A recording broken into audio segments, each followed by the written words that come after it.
Hi friends, Julie Cross here.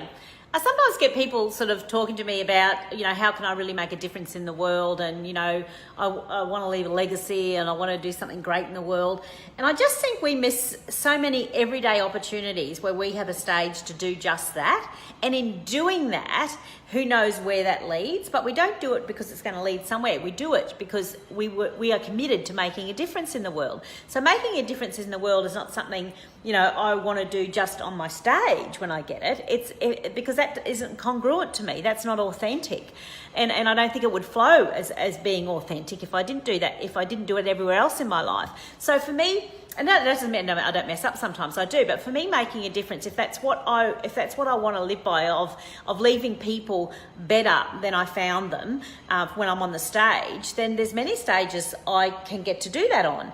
And sometimes I miss them, but now I just want to be so much more conscious of it. And it made me reflect on a story, and it was after I just moved house from Petrie in here to Redcliffe.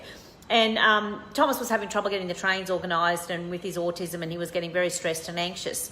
And I walked with him to the bus station one morning to make sure that the bus arrived at time so he could get to the train on time, because he was so stressed about it. So he walked up and his anxiety was high and he was stressed, so he kind of sat over there and I sat over here, and he didn't want to talk to me because that's how he is when he's stressed, and he was all grumpy. And so I'm just sitting there trying to keep it together, thinking, if this bus driver doesn't turn up today with this train on time so that we can get to the train, and I'm going to be stressed. And so it was kind of, we were both a bit tense. And so we're sitting there, and then this lady, I noticed, walks up. And so she comes and sits down, and I did notice she was an elderly lady, and I noticed she had a little badge on her, and it said vision impaired. And she had a walking stick, and so she sat down on the seat where I was sitting. And so we kind of said hello to each other, and, I'm adjusting my attitude and being nice, and said hello. And then we had a bit of a chat, and she said to me then, she said, could you please let me know if bus number 695 comes? Because I can't see very well. And I said, oh, that's fine. And I said, no problem. So we were chatting, and Thomas was over there cussing at me out of the corner of his eye. And then, lo and behold, Thomas's bus comes, and it comes on time. Yes! And so Thomas gets on the bus, and I send him off. And now my head's thinking about all this work I've got to get back and do and catch up on, and calls I've got to make. And so my head started going there. And then I was just so relieved that the bus turned up and we were okay. But then I turned to Rosemary and I went, oh, because her bus hadn't come yet. And is she going to see the bus? There was no one else there. So I said, oh, Rosemary, are you going to be all right to catch your next bus? And she said, oh, no, are you able to wait with me? Now, in that instant, my head said, oh, but I've got all this work to do, and there's all this stuff I've got to catch up on. And then my heart whispered to me, and the universe whispered to me, but this is your work. Right now, with this fellow human, this is your work.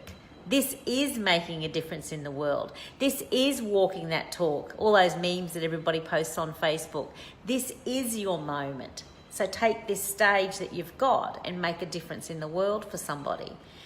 But see, sometimes we avoid doing it because it's not going to be the thing that's going to make us famous or go viral, or that everyone's going to share, or that, or everyone's going to know about it. It's not going to be on morning TV. But this is how we make a difference in the world, is every individual taking the stage they've got, wherever that is, and leaving somebody better than you found them, and giving something of yourself to somebody.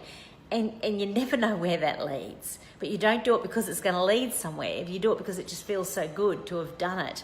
And I don't always get it right, but I want to notice more and more of those moments that I've missed, where I could just extend and open my heart. Because, you can post the meme on Facebook that morning about everybody should be kinder and more patient with each other. But then I get on a plane and I watch, the reaction of everybody around the baby that's screaming, and the looks that they're giving to the mother. And I think, oh, you missed it. You missed it. You're not walking your talk. You just had your stage. To walk your talk, to make the meme come alive that you posted on Facebook this morning. So it's when we truly get that we will attract more of what we really want into our life, when we just take the stage that we've got right now and bring the best of ourselves to it. So, that's just my thoughts today on that one. Okay, see ya.